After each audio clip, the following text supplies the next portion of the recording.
The order was already moving before anyone saw it. It existed first as a sequence of words arranged in the correct format, stamped, copied, and passed along according to procedure. Its language was precise and unambiguous. Each sentence closed every possible alternative. There was no room for interpretation because interpretation was not required. Only execution was.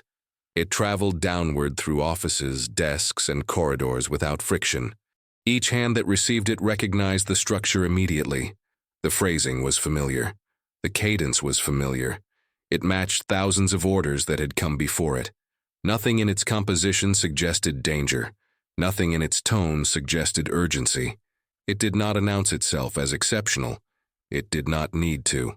The order did not ask for agreement. It did not seek understanding. It was not a conversation. It was a directive, complete in itself, sealed by authority and reinforced by repetition. Once read, it moved on. Once acknowledged, it was no longer questioned. The system was designed so that it would not linger. Copies were made. Times were logged. Confirmations were returned upstream, brief and formal. The order advanced step by step, each transfer reducing it further into function. What began as language became schedule. What began as instruction became routine. At no point did it pause long enough to invite reflection.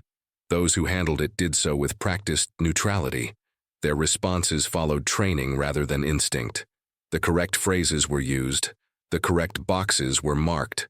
No one altered its course, not because alteration was forbidden, but because alteration had never been part of the process. The system rewarded clarity, not hesitation.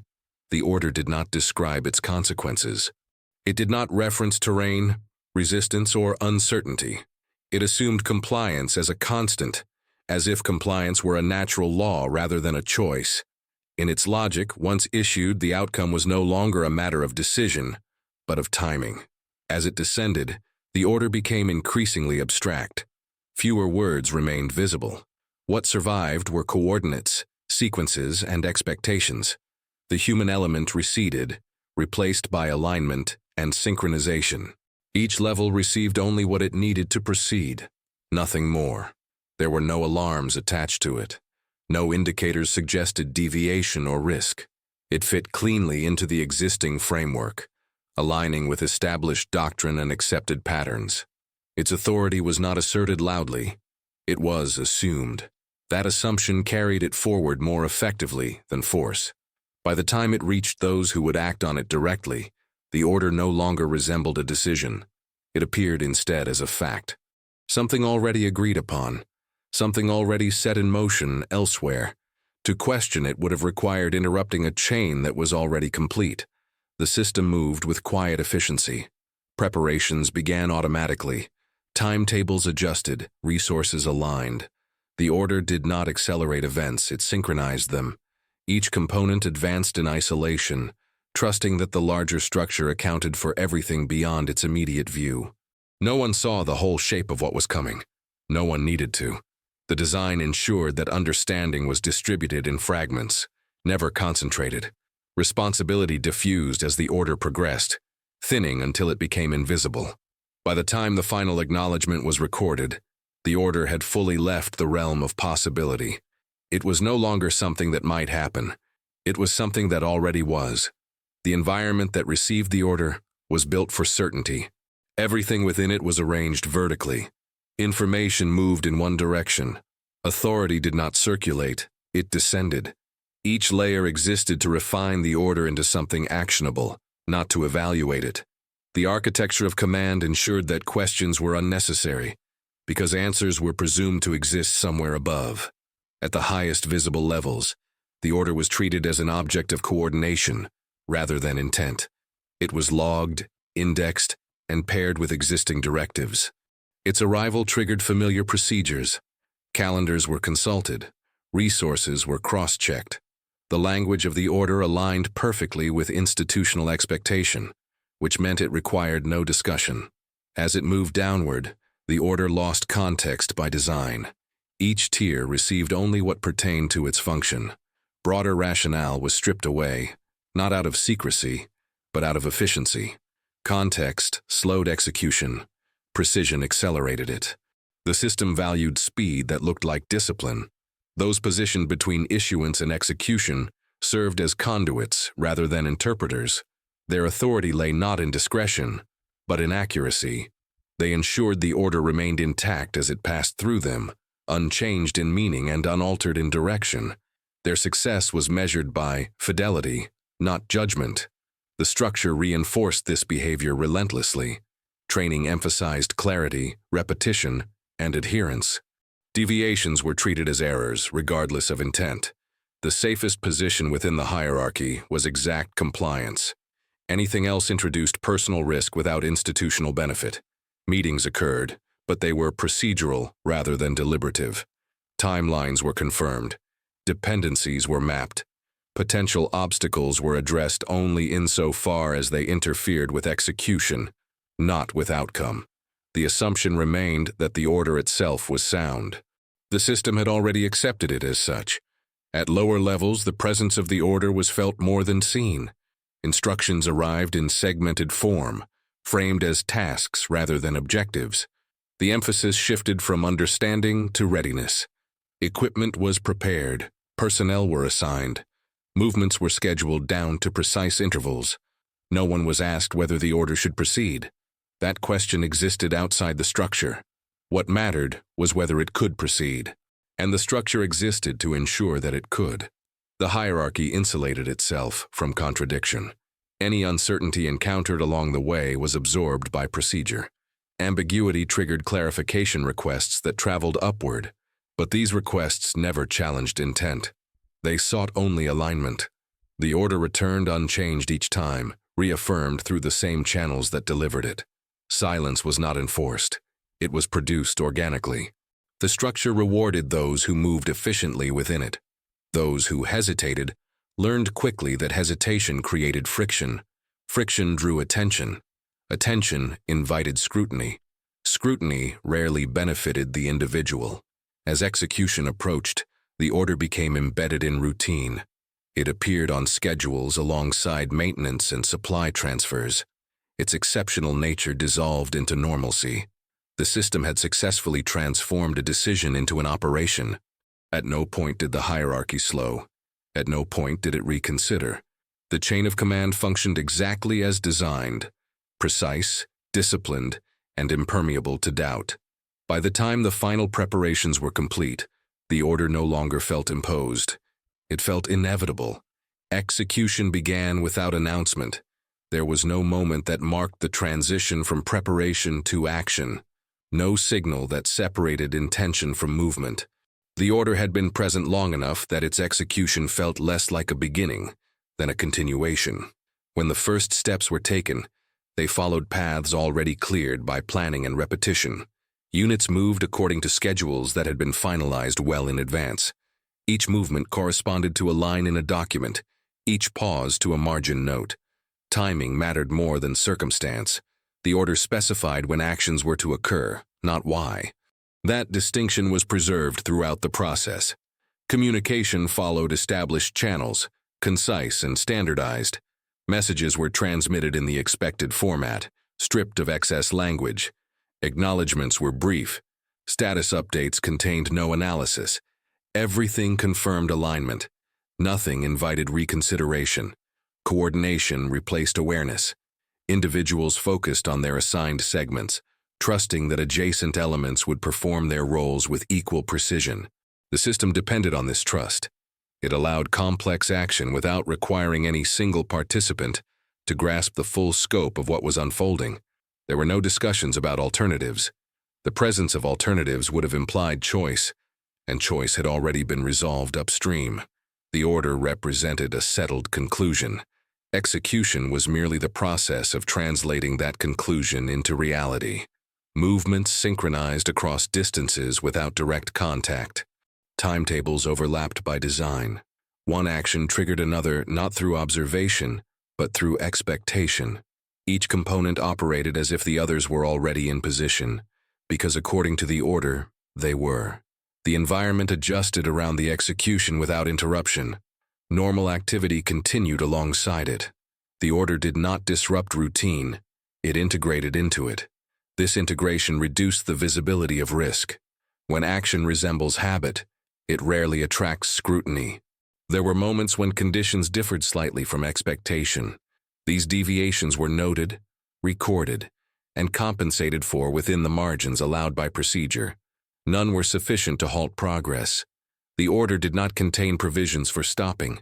It assumed forward motion as the default state. Those carrying it out relied on checklists and sequences. Each completed step validated the next. Progress itself became confirmation that everything was proceeding correctly. The system equated movement with success. No one spoke unnecessarily. Silence was not imposed, but it was efficient. Verbal exchange was limited to required confirmations. The absence of conversation reduced the chance of divergence. Words had already been fixed in the order. Repeating them served no function. As execution advanced, individual perception narrowed. Attention focused on immediate tasks. External factors faded into background noise unless they directly interfered with timing or alignment. The structure encouraged this narrowing. It minimized distraction and reinforced obedience. There was no internal debate to interrupt the flow. The design of the process left no space for it. To question would have required stopping, and stopping would have required authorization that did not exist at that level. The hierarchy had already delegated action, not discretion. The order continued to express itself through motion. Each completed phase reinforced the legitimacy of the next. The system interpreted continuity as correctness. There was no mechanism to reassess once execution was underway. By the time the final stages approached, the order had been fully realized in structure and movement. What remained was completion.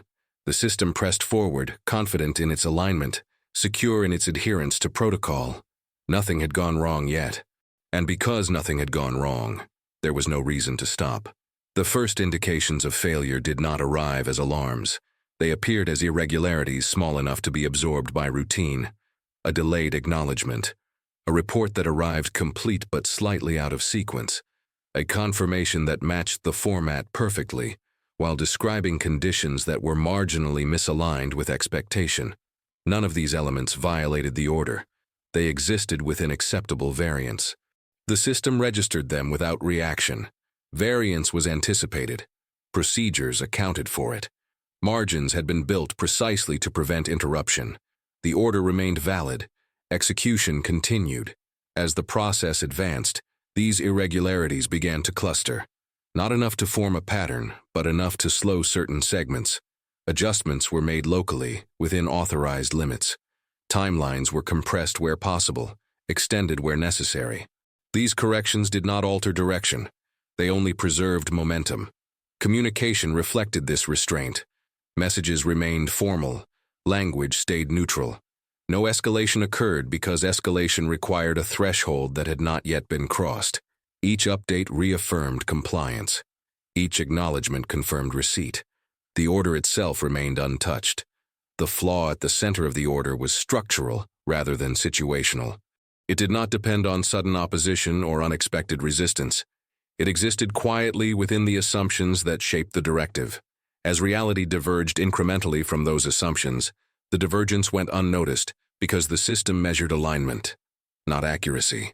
Requests for clarification moved upward through the chain. They were framed carefully, stripped of implication. The questions addressed timing, positioning, coordination. None addressed feasibility. The responses returned quickly, consistent with the original instruction. No modifications were issued. Consistency was preserved. The system interpreted this consistency as reassurance. As execution progressed, localized confusion emerged. Not confusion about what to do, but about why certain elements were not behaving as anticipated. This confusion did not lead to pause. It led to tighter adherence. When conditions become uncertain, procedure becomes refuge. Schedules were reaffirmed. Sequences were rechecked. Personnel were reminded of protocol. The order was cited repeatedly, not to justify action, but to stabilize it. Reference to authority replaced situational awareness. The environment began to resist in subtle ways. Not through confrontation, but through misalignment. Timings that once overlapped cleanly now missed each other by minutes. Movements that were designed to converge instead passed without contact. Each discrepancy was small. Together, they eroded coherence. Still, the order remained unchanged. The structure was not built to recognize emergent failure. It was built to prevent deviation. Warning signs existed, but they were interpreted as operational friction rather than indicators of systemic error. The difference between the two required judgment. Judgment was not part of the process. At lower levels, adjustments became more frequent.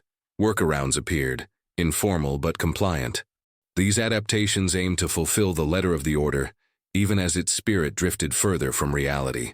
Success was still defined as obedience. The flow of information grew denser but not clearer. Reports increased in volume while remaining narrow in scope.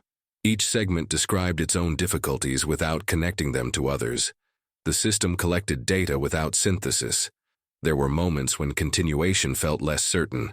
These moments passed quickly. Uncertainty had no procedural expression. It could not be logged, transmitted, or authorized. Only actions could be. The order moved forward, reinforced by the very mechanisms that should have constrained it.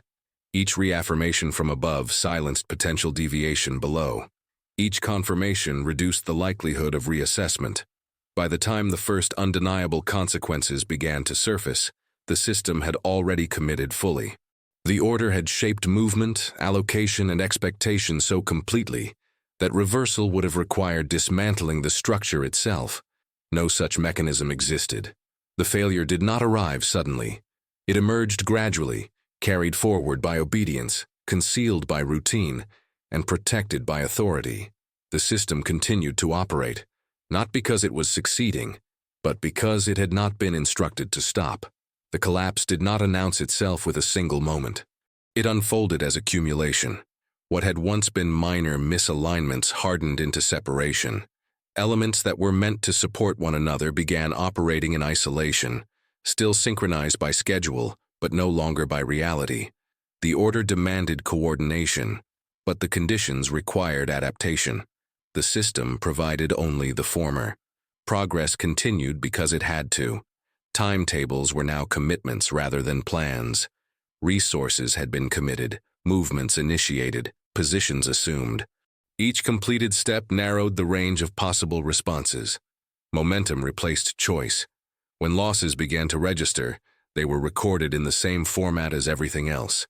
Numbers were entered, times were logged, reports moved upward without emphasis. The language remained controlled. The structure did not distinguish between acceptable cost and emerging catastrophe. Both were absorbed as data. The order still stood. Attempts to compensate intensified. Additional movements were authorized within existing parameters. Redundancies were activated, not to change direction, but to reinforce it. The system interpreted resistance as insufficient force rather than flawed design. What was breaking was not discipline, but coherence. Segments that should have converged failed to do so entirely. Support arrived where it was no longer relevant. Coordination lagged behind events by just enough to be ineffective. Each response addressed the previous moment, never the present one. There were no acts of defiance, no refusal, no visible panic. The collapse was orderly. Procedures were followed even as their outcomes grew increasingly detached from intention. The appearance of control persisted long after control had been lost. Scale became apparent only indirectly. The structure had no vantage point from which the entirety of the failure could be seen. Each level observed only its portion. The full weight of consequence existed nowhere as a complete picture. As losses mounted, the order continued to generate action. Replacement elements were moved forward according to plan. Adjustments were framed as optimization. The original directive was never questioned because it remained the only reference point available. Communication grew heavier, but no less constrained. Reports documented depletion, delay, and absence.